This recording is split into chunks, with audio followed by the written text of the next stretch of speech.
हुस्न तुंहिंजे पाक ते सारी दुनिया मस्तान वा। कंबर वारा साईं तुंहिंजो शान बि को शान वा। कंबर वारा साईं तुंहिंजो शान बि को शान वा। उम्र सारी तो गुजारी मुस्तफा जे इश्क में। उम्र सारी तो गुजारी मुस्तफा जे इश्क में। उम्र सारी तो गुजारी मुस्तफा जे इश्क में। उम्र सारी तो गुजारी मुस्तफा जे इश्क में। घर बचा सब घोरिया तुंहिंजो इहो ई फरमान वा।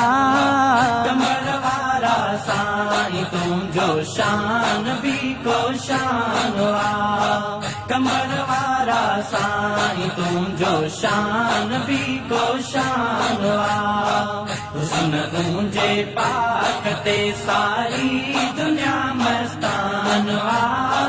कंबर वारा साईं तुंहिंजो शान बि को शान वा। कंबर वारा साईं तुंहिंजो शान बि को शान वा। तू मोहम्मद जो बचड़ो तुंहिंजो मटु न केरवा। तू मोहम्मद जो बचड़ो तुंहिंजो मटु न केरवा। तू मोहम्मद जो बचड़ो तुंहिंजो मटु न केरवा। तू मोहम्मद जो बचड़ो तुंहिंजो मटु न केरवा।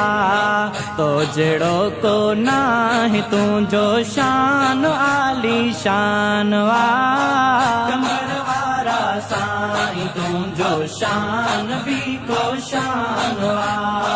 कंबर वारा साईं तुंहिंजो शान बि को शान वा। हुस्न तुंहिंजे पाक ते सारी दुनिया मस्तान वा। कंबर वारा साईं तुंहिंजो शान बि को शान वा। कंबर वारा साईं तुंहिंजो शान बि को शान वा। दर तुंहिंजे ते जो लखाली बाजवारो भरींदो आ। दर तुंहिंजे ते जो लखाली बाजवारो भरींदो आ। दर तुंहिंजे ते जो लखाली बाजवारो भरींदो आ। दर तुंहिंजे ते जो लखाली बाजवारो भरींदो आ। तो वटां ख़ुशि थी वरियो हर हिकु तुंहिंजो महिमान वा। कंबर वारा साईं तुंहिंजो शान बि को शान वा। कंबर वारा साईं तुंहिंजो शान बि को शान वा। हुस्न तुंहिंजे पाक ते सारी दुनिया मस्तान वा। कंबर वारा साईं तुंहिंजो शान बि को शान वा।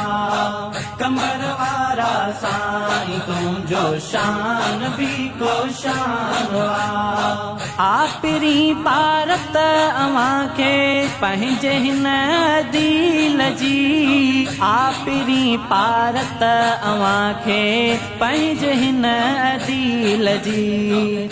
आपिरी पारत अवां खे पंहिंजे हिन दिल जी। आपिरी पारत अवां खे पंहिंजे हिन दिल जी।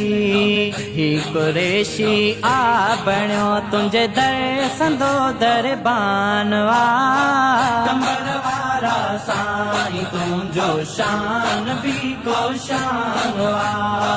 कंबर वारा साईं तुंहिंजो शान बि को शान वा।